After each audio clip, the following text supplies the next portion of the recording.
Assalamualaikum warahmatullahi wabarakatuh. Salam sejahtera bagi kita semua. Perkenalkan, saya Suci Ayuningrum dari SDNU 22 Full Day Al-Hikmah, Kesilir, Kabupaten Jember.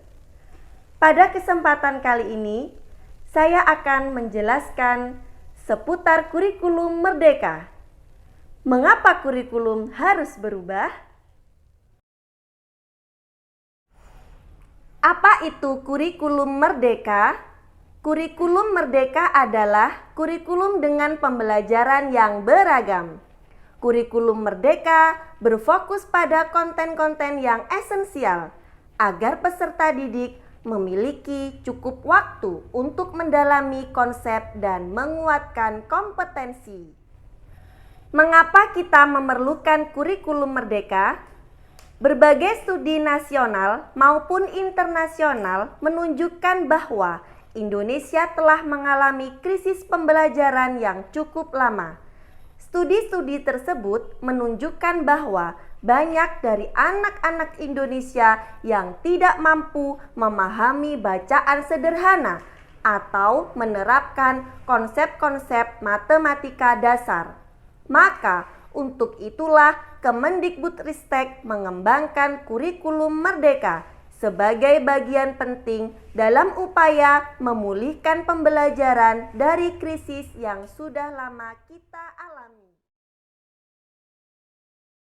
Keunggulan kurikulum merdeka. 1. Lebih sederhana dan mendalam. Fokus pada materi yang esensial dan pengembangan kompetensi peserta didik pada fasenya. Belajar menjadi lebih mendalam, bermakna, tidak terburu-buru, dan menyenangkan. 2. Lebih merdeka. Guru dapat mengajar sesuai tahap capaian dan perkembangan peserta didik. Sekolah memiliki wewenang untuk mengembangkan dan mengelola kurikulum dan pembelajaran sesuai dengan karakteristik satuan pendidikan dan peserta didik. 3. Lebih relevan dan interaktif.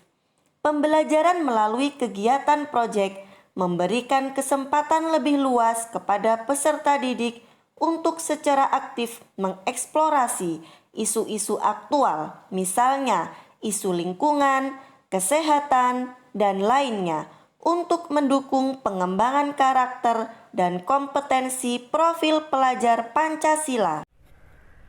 Mengapa kurikulum merdeka dijadikan opsi? Mengapa tidak langsung ditetapkan untuk semua sekolah? Hal ini disebabkan karena 1. Kemendikbudristek ingin menegaskan bahwa sekolah memiliki kewenangan dan tanggung jawab untuk mengembangkan kurikulum yang sesuai kebutuhan dan konteks masing-masing sekolah. 2. Dengan kebijakan opsi kurikulum ini, proses perubahan kurikulum nasional harapannya dapat terjadi secara lancar dan bertahap. Apa kriteria sekolah yang boleh menerapkan kurikulum merdeka? Kriterianya ada 1, yaitu berminat menerapkan kurikulum merdeka untuk memperbaiki pembelajaran. Kepala sekolah atau madrasah yang ingin menerapkan kurikulum merdeka akan diminta untuk mempelajari materi yang disiapkan oleh Kemendikbudristek tentang konsep kurikulum merdeka. Selanjutnya, jika setelah mempelajari materi tersebut, sekolah memutuskan untuk mencoba menerapkannya, mereka akan diminta untuk mengisi formulir pendaftaran dan sebuah survei singkat. Jadi, prosesnya adalah pendaftaran dan pendataan, bukan seleksi.